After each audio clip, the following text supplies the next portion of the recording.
Era el final de la década de 1920 y el magnate del automóvil Henry Ford creía que había descubierto qué hacer con las 350 toneladas de residuos de madera procedentes de su fábrica Modelo T cada año. Ford tuvo la idea de quemar los residuos de madera y convertirlos en briquetas de carbón. Pero ni Ford ni el encargado de su aserradero, Edward Kingsford, sabían lo más mínimo sobre cómo hacer carbón. Así que pidió ayuda a uno de sus mentores de toda la vida. Ford tenía esta increíble lista de amigos cercanos. Uno de ellos era Thomas Edison. Eran almas gemelas, por eso eran genios estadounidenses icónicos. Así que se acercó a Edison y le dijo, ayúdame a construir una fábrica de carbón. Y Edison se lanzó de inmediato. La fábrica que Edison diseñó superó todo lo que Ford había imaginado, aprovechando hasta el último trozo de madera y aserrín. Edison no diseñó una fábrica de carbón cualquiera. Era un referente de eficiencia, 272 kilos de carbón de cada 2 toneladas de residuos. Increíble. Ford puso a Kingsford a cargo de la fábrica de briquetas, que se encontraba en la misma extensión de tierra que su aserradero. Juntos se conocían como Iron Mountain. Pero no estaba exenta de riesgos. Henry Ford era un hombre de negocios de gran éxito, ya lo había logrado, así que entrar en el negocio del carbón era un poco alejado de su marca, por lo que, si esto no funcionaba para él, podía dañar su reputación, y esto podía quitarle un poco de brillo al nombre de Ford. Un cuarto de siglo antes, no había interés en el carbón. Ahora dependía de Ford crear una demanda, pero más allá de los viajes de caza y pesca, la cocina al aire libre seguía siendo prácticamente desconocida para el público. Henry Ford creo que amaba el campo y sabía que era un lujo codiciado poder llegar al aire libre. Él tenía un muy buen olfato para los estadounidenses que deseaban y perseguían ese sueño. Y a medida que los estadounidenses se volvían más nómadas y empezaban a surgir parques públicos por todo el país, se reunían cada vez más al aire libre para hacer picnics. Ford sabía que los consumidores estadounidenses, incluyendo a los trabajadores de la fábrica de Ford, cuanto más disfrutaran de su familia, más autos iban a comprar. La gente se dio cuenta de que podía ir y explorar el mundo. En mayor medida les dio la sensación de que eran capaces de vivir el tiempo de vida, al menos por unos instantes, que antes solo podían disfrutar los que eran ricos. Ford vio una oportunidad para sacar provecho del carbón y empacó sus briquetas con una pequeña parrilla estilo brasero. Los braseros siempre han existido.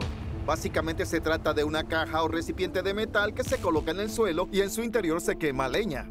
Utilizada por primera vez hace miles de años, en la década de 1900, las versiones modernas del brasero fueron utilizadas principalmente por los campistas durante los viajes de caza y pesca. Las parrillas de metal eran muy simples, no más de 5 centímetros de largo y unos 41 centímetros de ancho, y no eran tan profundas. En realidad, no te daban mucha flexibilidad para cocinar. Y la única fuente de combustible disponible para la parrilla es la madera, que por lo general se quema durante menos de 45 minutos, mientras que el carbón puede permanecer encendido durante un máximo de 3 horas. Con la esperanza de guiar a los estadounidenses hacia la cocina al aire libre a mediados de los años 30, Ford comenzó a vender kits de picnic fuera de sus concesionarios por $1.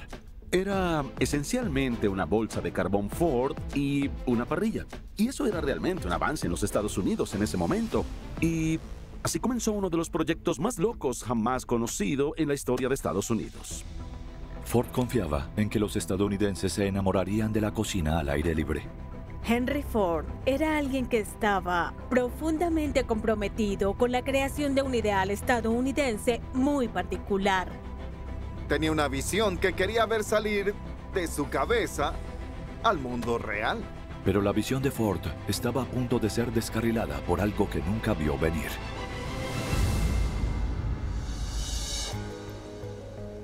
Mientras tanto, Carl Mayer informaba a su tío Oscar Mayer que en los barriles de la carnicería los clientes no podían distinguir entre sus salchichas de primera calidad y el resto. Oscar y Carl se veían y hablaban todos los días. Y desarrollaron una estrategia sin precedentes. Oscar Mayer hizo algo realmente genial con el empaque, para distinguir el producto como un producto de alta calidad. Se les ocurrió la idea de poner bandas amarillas en las salchichas individuales. Alguien había inventado un pegamento que sujetaba el papel alrededor de la salchicha. Un pegamento que mantenía unido el papel y que no era venenoso. Oscar estaba a la vanguardia en tecnología. Se convirtió en un sello distintivo para ellos. Si querías que la gente comprara tu producto, decías, busca la banda amarilla, así sabrás que es nuestro. Lo que hacían con eso no era solo ser creativos en publicidad, creaban una imagen de marca. Estaban haciendo algo que a las empresas les costaba conseguir. Pero era una empresa que costaba tiempo y dinero. Las bandas amarillas tenían que ser enrolladas alrededor de cada salchicha individual a mano. Y si no funcionaba, todo recaía sobre Carr. Carr pensó que esta increíble imposición a su mano de obra, que podría haber sido una pérdida de tiempo, en realidad resultaría ser el distintivo de calidad de una salchicha Oscar Mayer. Era 1935 y el último proyecto empresarial de Henry Ford, briquetas de carbón, estaba luchando para despegar. Un vendedor de autos intentó vender un kit de picnic Ford con carbón y una parrilla portátil. Pero llegó la Gran Depresión estadounidense que lo paralizó todo. De repente, una nueva imagen de la cocina al aire libre se consolidó, pero estaba muy lejos de la idílica que Ford estaba impulsando. Así que cuando las briquetas entraron en el mercado en los años 30, lo hicieron en un momento en el que cocinar al aire libre no era una aspiración, ni mucho menos. La gente que podía permitirse otras opciones no salía a comprar briquetas para cocinar al aire libre como se suponía lo hacía la gente pobre. La gente cocinaba al aire libre porque vivían en asentamientos precarios. Cocinar al aire libre no tenía el lujo ni esa especie de gran sueño americano que Ford estaba imaginando. Ahora estaba sentado en toneladas de briquetas de carbón sin vender y una fábrica en expansión con poco que mostrar. Se necesitaría algo de ingenio, pero las briquetas algún día darían lugar a una empresa de $500 millones al año, de la que Henry Ford no vería ni un centavo. Era 1934, 6 años desde que Carr Mayer ayudó a su tío a comercializar sus salchichas envolviéndolas en bandas amarillas. Oscar Mayer sacó anuncios que en realidad decían no solo que este era un producto de extrema calidad en el que el público podía confiar, sino que ordenaban al público que buscara la banda amarilla. La banda amarilla y las campañas de marketing que la respaldaban dieron sus frutos, ya que las ventas de salchichas de Oscar Mayer empezaron a crecer. Oscar Mayer desarrolló una reputación y creo que justa al ser coherente en la forma de fabricar sus productos. Esto generó lo que llamaríamos lealtad a la marca.